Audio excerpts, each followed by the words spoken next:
Oh, all right. So let's see here. We've all got really weird ears, so we just like to cover our ears. Yeah. It's like really, really big. I just like to. I can be that. Yeah. All right. So I'll do my little introduction here, introduce the guys, and then we'll introduce you, and we'll just have a conversation about tiny cars and photography. So it'll be fun. Is there any other questions before we get started? Everybody go to the bathroom? All right. In 3, 2...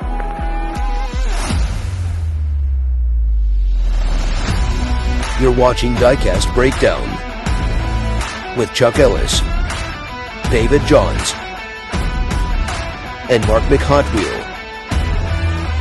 So sit back, strap in, and hang on. The breakdown starts now. Hey there, folks. Chuck here, and welcome to another episode of Diecast Breakdown. I am so excited you're here with us today, and I'm super excited that I can once again mention our amazing executive producer level patrons. That would be TWYCE Diecast, Datsunman Diecast, more on them in a minute, Mr. Donald Rashik, First and 64th Customs, and Video Geek Productions. So special thanks to them, and Dane Self, our honorary executive producer level patron, who has gifted more patronage things than just about anybody has ever gifted anything. He is the Santa Claus of Diecast, and we are grateful for him being here. And speaking of patrons, another shout out to all of the other patrons that are on our team, the production assistants and associate producer level patrons. Thank you so much for being here and helping keep the lights on. All of that money goes straight back into the tools and supplies that we use to make this show happen. So thank you for that. And again, you might have noticed that 2 of those names on that list are co-hosts on this show. So yes, we do in fact pay to be here, but we love every second of it. And we love bringing this show to you more or less every week. But speaking of my amazing co-hosts, I'm going to introduce them now. I'm joined, as I frequently am, by Mr. David Johns. How you doing, David? Doing good. Hello, everybody. And Mr. Mark. Mark, how you doing? Doing great, Chuck. Just Mark. It's like Smart. Madonna. Smart Mark. today. Yeah. Just Madonna Mark, or Mark. Carmen. So, Yep. Well, X marks the spot, and that spot is here today. We are joined by a very popular, very evocative, fascinating photographer. I'm so excited to talk to him today, Mr. Martin Palm. Thank you so much for being here today, Martin. Thank you, Chuck. Thank you, David and Mark. Yeah. Happy to be here and talk about my thing. Yeah, Absolutely. exactly. And you came as a recommendation from Mark, who is a fellow photography enthusiast, and we've been checking out your Instagram. It is fantastic. We will link to that in the description. Remind me a lot of another guest that we had on our show a while back, Anthony Schmidt, who is a photographer who takes cars that are really small and makes them look really big. And you take it to this ethereal level. Like your photos are bold and dreamlike and cloudy, and I really cannot do them justice with words. Folks, you're going to have to just go check them out yourself if you haven't already. But I think we need to start with the beginning and go, which came first, the love of cars or the love of photography? About the whole thing, the base is always photography. I'm a commercial photographer and work with products mainly as a core business. So I actually tried to trick my followers back then with a small car to see if it was possible to just. It was no miniature involved, less than the car at that moment. So I photoshopped a mini car into a background that I took from iStock, I think, back then. That was the first picture. And people didn't know that was a miniature car. And then I just actually quit that stage because of work. And back in Corona and COVID, tried to figure something out and go on with the social media because I haven't. Yeah, the clients the market was low, so I have time to think about it. So I actually started with a scene of Saab, and I tried to actually, how can I recreate this ad? I have an ad from the release of the car model I had in hand. So I actually recreated the car ad in miniature with my own photos. And that was the beginning, I think, of my whole perspective of how can I actually create cool car images with less of the cost that a car brand can do. And I mixed my photography skills of product photography with the cars that I actually want to photograph in real life. But the how to say it's so many photographers that want to photograph cars. Yeah. How can I make it its special way? You started with these product photos, and then you went to photographing cars and miniatures, but it sounds like there was a time when it almost didn't happen at all. I was actually, when I started to work with this kind of pictures, and I started to make the videos and stuff like that, and when it suddenly come to the point that you think it's going upwards, you get a punch in the face from these platforms. I bought my favorite car. A favorite car from a favorite car brand.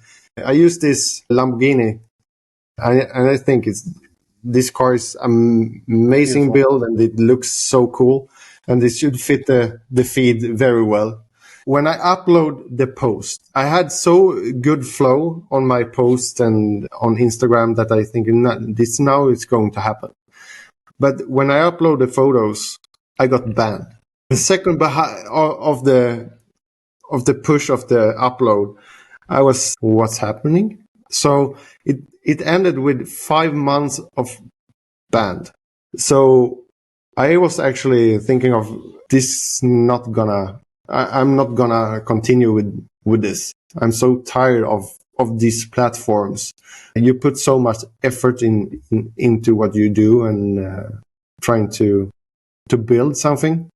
So, but I was actually thinking that I don't want to give up this. So I tried again. And that is something important I have learned, that you should never trust these platforms and just continue what you love and actually what you are passionate about. So yeah, I'm happy to sit here and say I get through that. But so it was an awful time.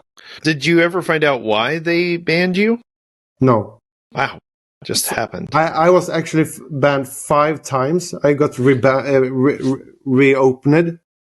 And when I upload the project again, I would get banned again on the second. So it was so confusing. But as I said, I am happy that they continue. Thank you for not giving up. Yeah. And that's a good lesson for everybody. One of the things that I like to say about social media is to remember that you're always building on rented land. That the platform that you're building on, they could snap their fingers tomorrow and Google could go, you know what? We're not doing YouTube anymore. Yeah. Like, think about all the people that were Vine stars that just disappeared because Vine went away. Yeah. Or TikTok could go, you know what? We're not going to do that kind of content anymore. And you're just not there anymore. Or Instagram can ban you for posting a picture of a Lamborghini. Who knows? It was so... Yeah, that feeling was so stick to your point. It was scary. So there's no stopping Martin Palm.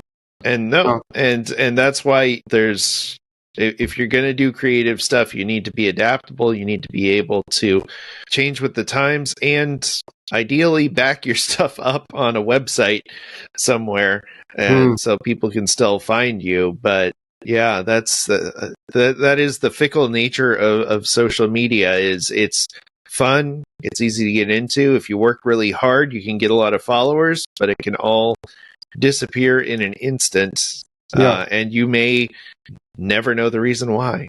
So that is an important lesson to learn, and thank you for sharing that, Martin. So that is an important thing to keep in mind. But again, to not let that get you down.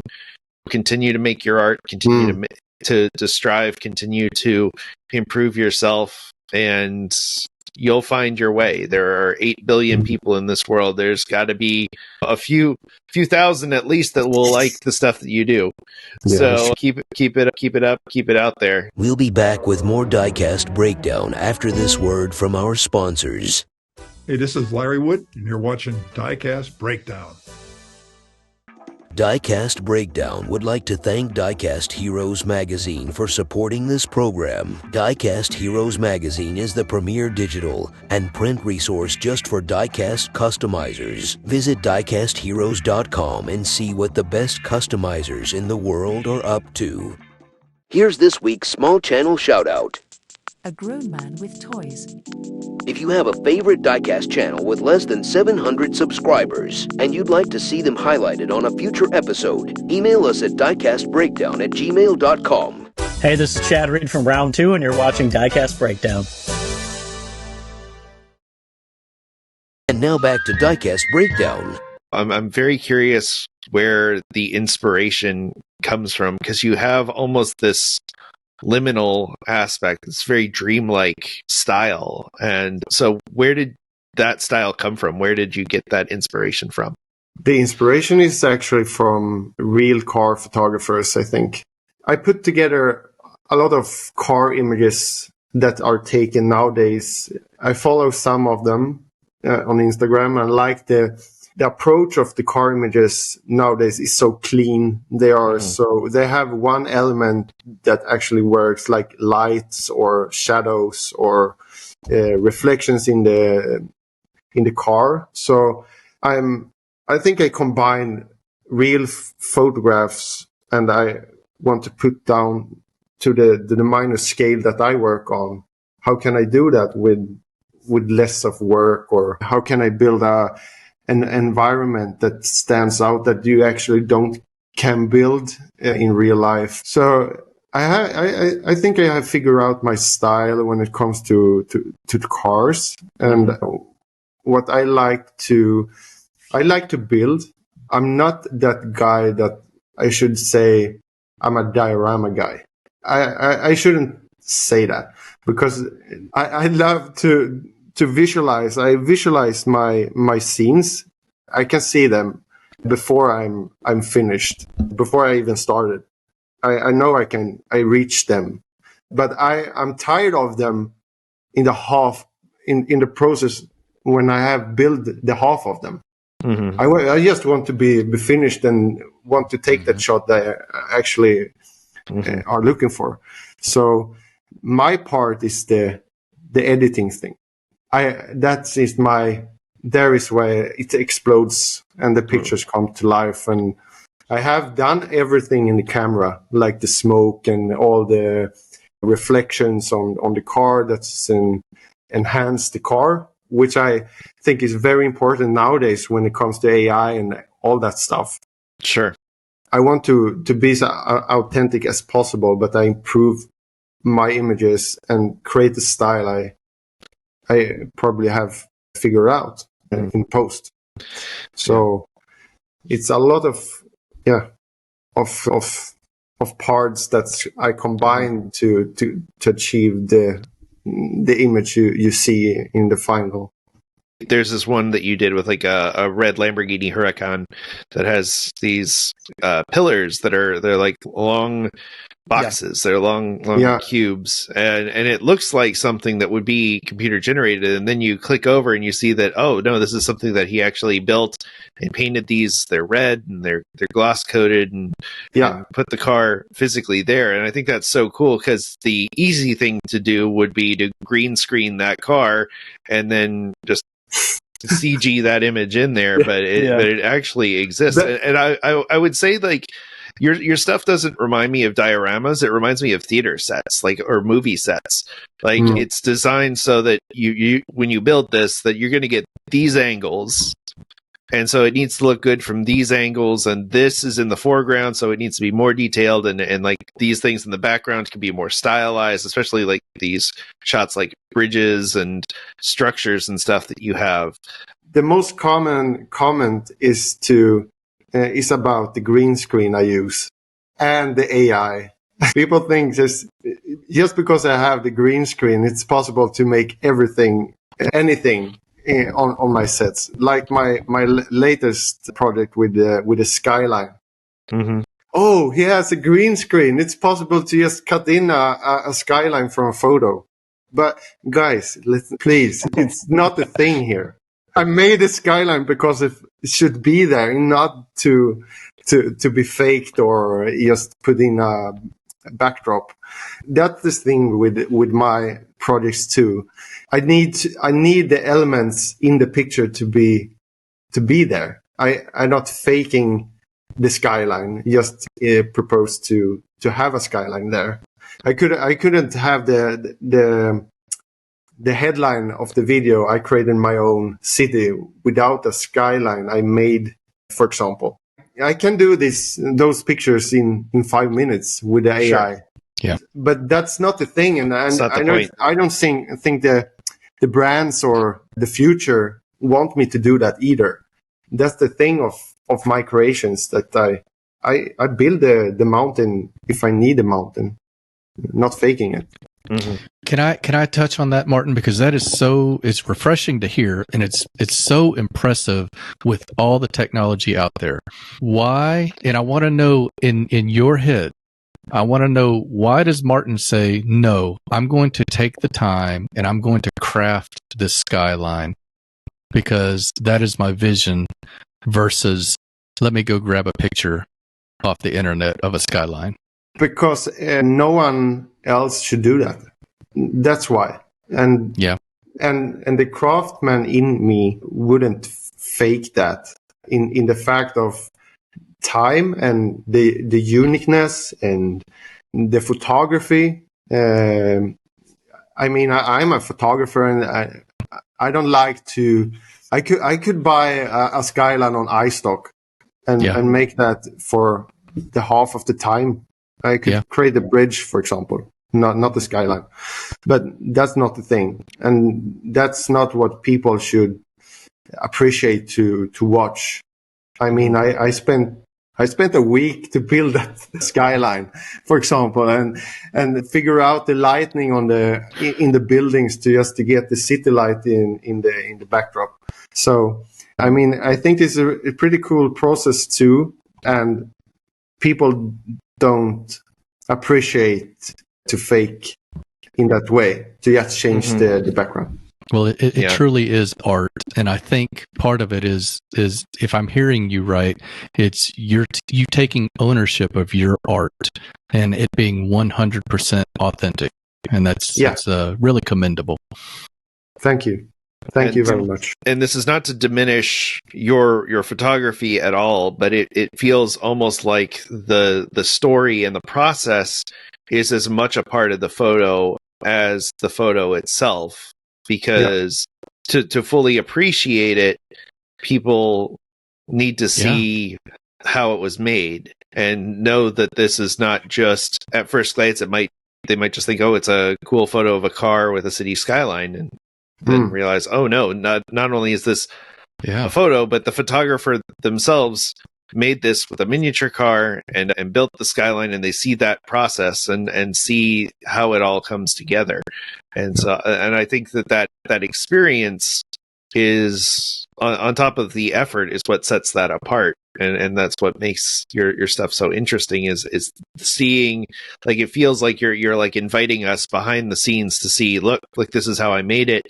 And so you see the beautiful photo, and then you scroll through and you see the footage of you, the layers, putting all the little mountain buildings together and sprinkling the bushes. And I think that's a really interesting way to present these cars, it takes a week to make this for one photo. What happens to these builds once you're done with them? Where do they go? Some of them I saved some of them, but some, in this case, some of them I create to actually make the details so good that I can save them. Mm-hmm. Some of them are made for the photo, which means for me, that amount of work to them that are visible for the photo. So for the houses, it looks good in the picture. Right. But it looks not so good in hand. So it's a big difference. Like I made this bridge. I was so into this bridge that I'm gonna save this bridge. I think it's so cool. It's a Ferrari bridge I made for a very special car. But this is the only model I actually are very proud of to show, because it's so good and it's so solid build. Many other models actually made for the photo. So to answer your question, some of them are saved. Some of them are reused, like the XPS foam mountains and stuff like that. I can reuse the mountains or the material. But many of them are actually going to trash. So that's a boring part of the project. Like if I spent 2 months of a build, for example, and I don't know what I should use it for. So I have a large studio, but not so large that I can store them all. And I think this connecting with my cars, you can see I have some cars behind me. I don't have so many like as you, but thousands. I have a very hard feeling to reuse a car for another project. I can't use a car twice. So I need to execute the car for one project. I can't reuse it. It feels so weird. You can send it to Mark. I can do that. Just send me all your extras. Well, I don't know why, but I think it's a part of the creation, and I have used it for one picture or a project. So it's standing on the shelf if it's good or not. So it's standing there. Don't touch that dial. Diecast Breakdown will be right back after these messages. This episode of Diecast Breakdown is brought to you by you. That's right. We are 100% viewer and listener supported, and we are so grateful for those of you who have already supported the podcast and the shows we're planning to add to the Diecast Media Network family. You can find out more about how to support this project by visiting diecastmedianetwork.com or email us about sponsoring an episode at diecastbreakdown@gmail.com. Hello, this is Diecast Dude from the Netherlands, and you are watching Diecast Breakdown. This presentation of Diecast Breakdown is brought to you by TWYCE Diecast and Datsunman Diecast on YouTube. Please visit their links in the show notes and subscribe to their channels for more epic Diecast content. Hey, this is Champion DJK, and you're watching Diecast Breakdown. And now, the thrilling conclusion of this week's episode of Diecast Breakdown. Do you have a favorite diecast company that you use for most of your cars, and scale-wise, what's your favorite scale of cars to shoot? I was much into 1:18. The workflow for me for photographs, that if I use a bigger car, I can go closer to the car itself and shoot more detailed shots. But I'm more into the 1:40 to shoot those wide pictures. I can combine landscapes, I can combine buildings or stuff like that. But I can be more far away, grab this dreamy feeling and not just the car. It can be so much more than just the car. 1:43. Yeah. Do you ever stop thinking about shooting cars? I mean, like when you see like cars driving down the road, or you see like a race event, are you always thinking of your next shoot and how it's going to be and how you're going to do something completely different? Or is it just something that you sit down and try to write out and think about your next project when it comes to like the small cars? Yeah, when it comes to next project, I think it's timing and a good mental health when it comes to the creativity. And sometimes it's so hard to just break the creativity for a project. Like it needs to be an element that connects with the car and that actually connect with the social media nowadays. What hook can you have? What angle can I have on the car and the scene? Like you said, it's much about the scene itself and not so much of the car brand or the car model. It's a combination of creativity, realism, and location. But I was thinking about that when I drove here to the interview. I was how I should answer what I'm looking for when it comes to all the details in the pictures and stuff like that. It's more about if I see a house, a woodworker should see, but he did that way and he used that material and stuff like that. How can I minimize that house? What material should I use to actually recreate that light and that lamp or that window? How can I make that in a minor scale? It's the same with a race car or a mountain, or how to recreate good asphalt, for example, or concretes, whatever. So it's a very deep inside me when it comes to how I break the creativity for a project. But once I see it, I see it before it's made. I see it before it's made. Well, that just goes to show the amount of time that goes into it and the amount of thought, because I'm sure you're constantly thinking about every little aspect of that photo shoot, like every little tiny detail that like nobody else will notice. You don't like it, so you're going to do it again. You're going to fix that. And that's kind of like, with me, what I do for a living is I polish cars, I correct paint, I detail cars. So I'm always seeing stuff that other people will never see, they'll never care about, but you want to make sure that it's right. And that's like a really cool thing to like master your craft and make sure that it's where you want it to be and over the top, so that there's no little things that people are going to call out. They're, oh, what's that? So, well, people still will do that, as you probably, but they'll always critique. I had a guy, I was actually do a brand shoot now before Christmas with the skyline.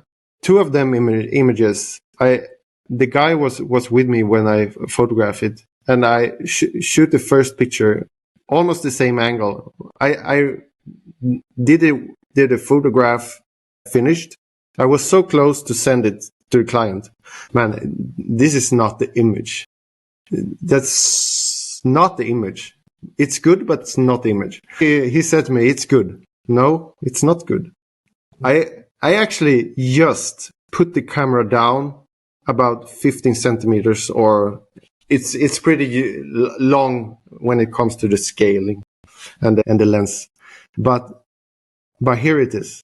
When I just did a little adjustments, I was there.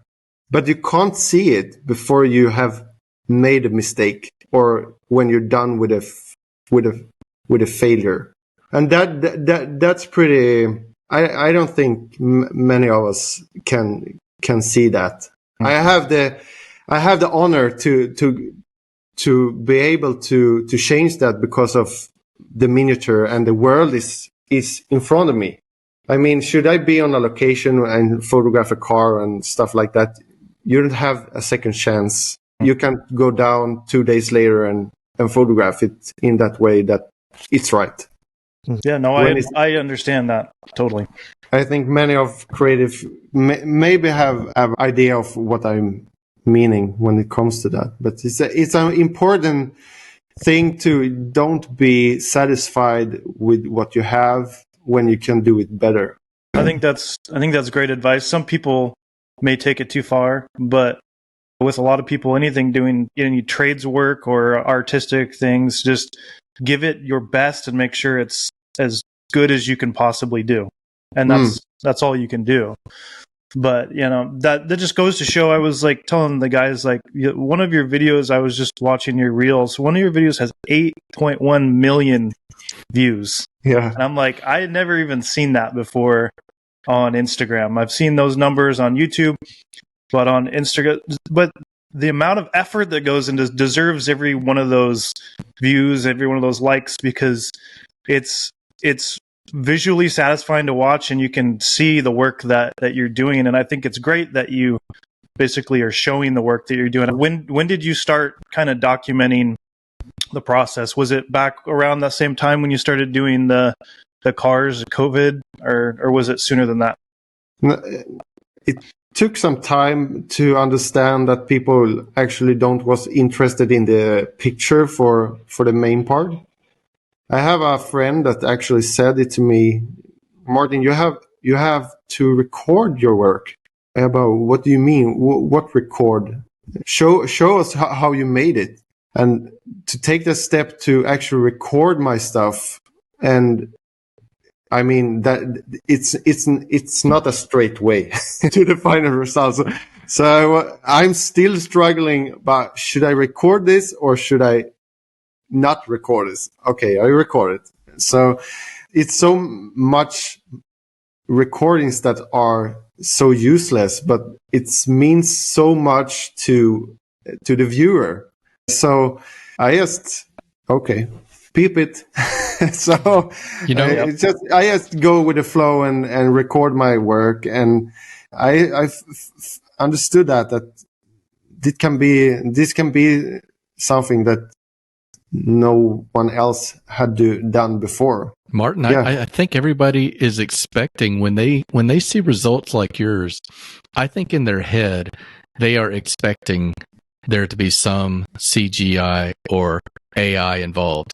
And when you discover something real and authentic like your creations, I think that's why people are so drawn to it, because we see so much in movies that is fake. But you can't deny when I'm watching Martin build it layer by layer on the mountain. And by the way, that's just what got me all blown away, was how you layered all of this topography, and there was such an intentionality to it. Like you said, you can see the vision in your head of the final product, and until it gets to that point, you keep going. So I think that's why Mark's video about 8 million views, I think that's why people are digging it. Yeah, that project was very special. I'm a former motocross driver myself, but I haven't tried that. I never been think of to build a supercross track. Mm-hmm. I did that when we were young in the playground, but to take it further and create a supercross track as realistic as possible was okay, Martin, I do this as a passion project and see how it goes. I mean, I haven't done it before, and I have no idea how I should create a first jump, for example, or anything. I just go with the flow and tried it out, and that worked in the first place, to be honest. And that was satisfying to not fail on the edge, to actually create a base that could be the biggest fall in the process to get it work. So when I saw that worked, I just this is cool. So but I had no idea that should explode in that way it did, because the hook was I made a supercross track. That was the hook, but people could relate to the content in that way. About, I have built that in my playground. I played with my kids in this. Can I buy this? Can you make the files so I can buy them? So I can build my own. Oh my God!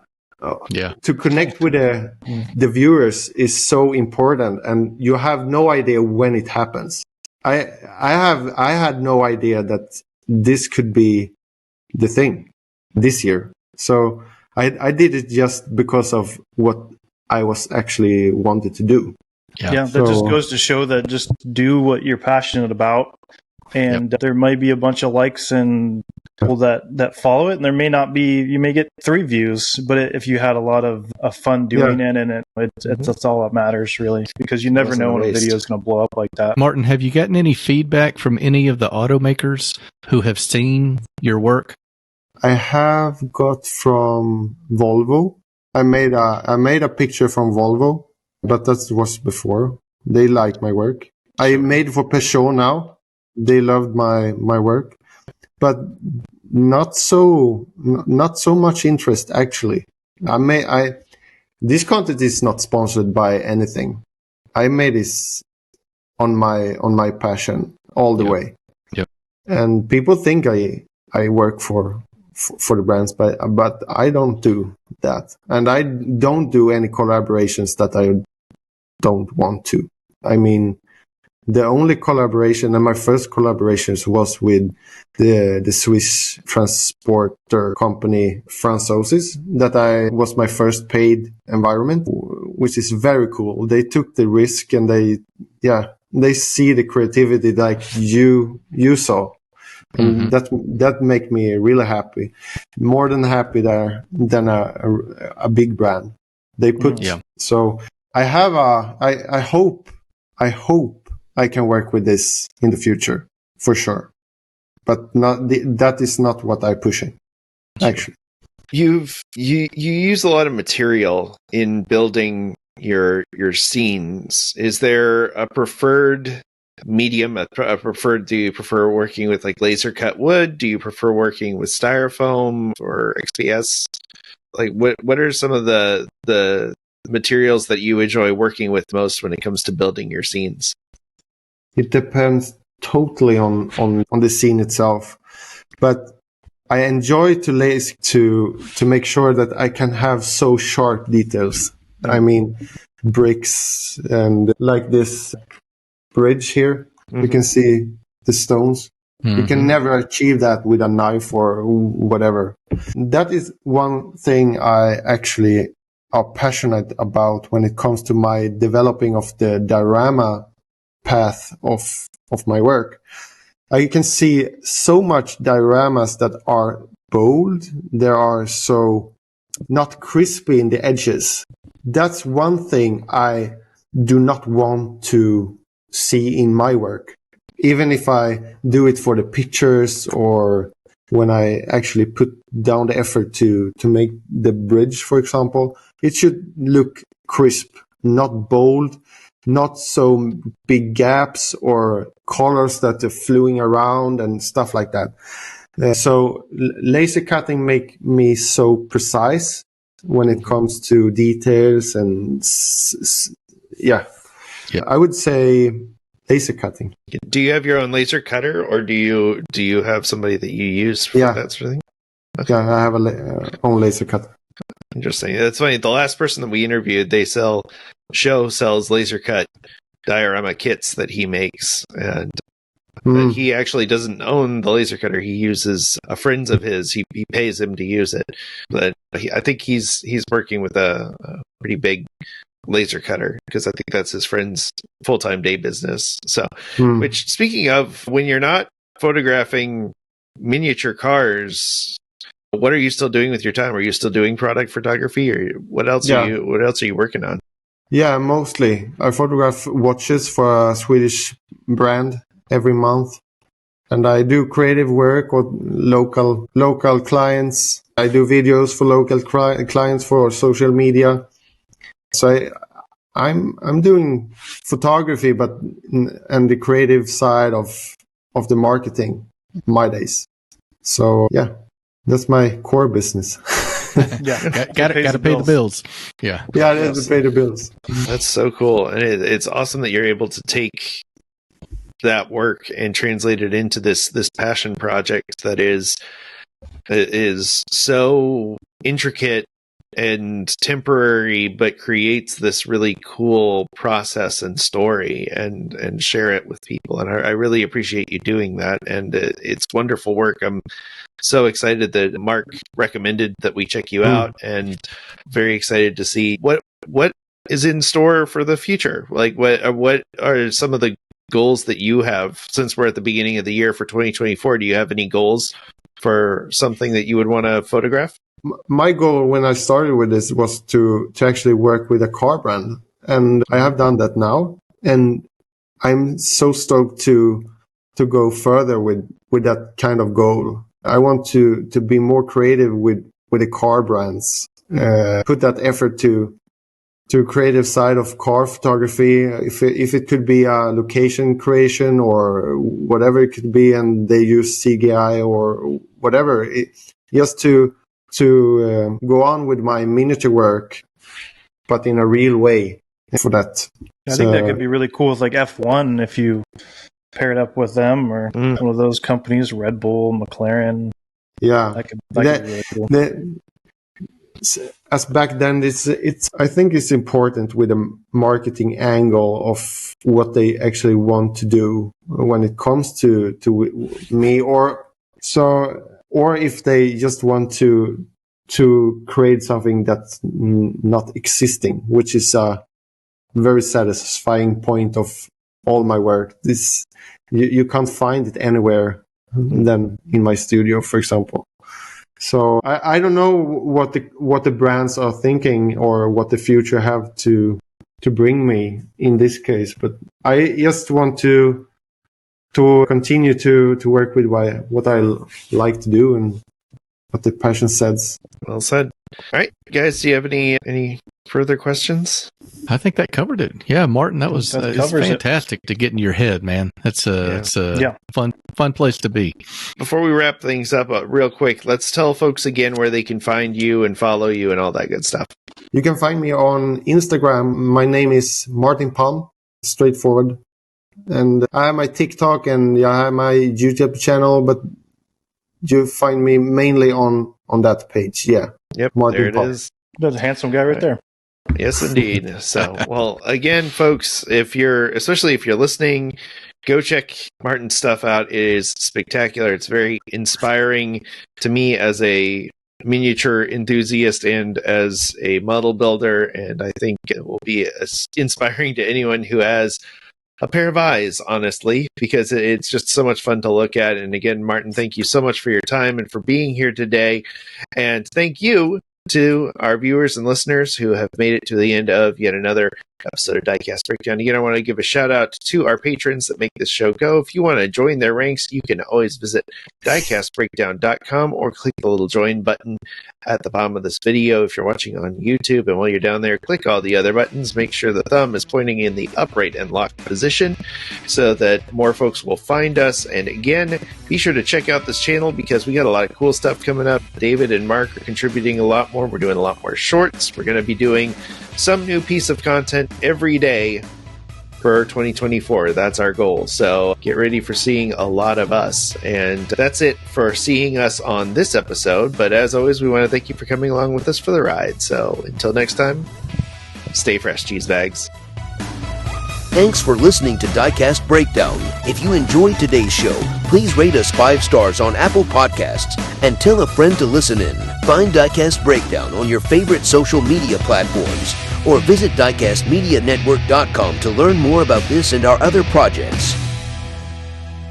Diecast Breakdown is a presentation of Flying Valiant and the Diecast Media Network.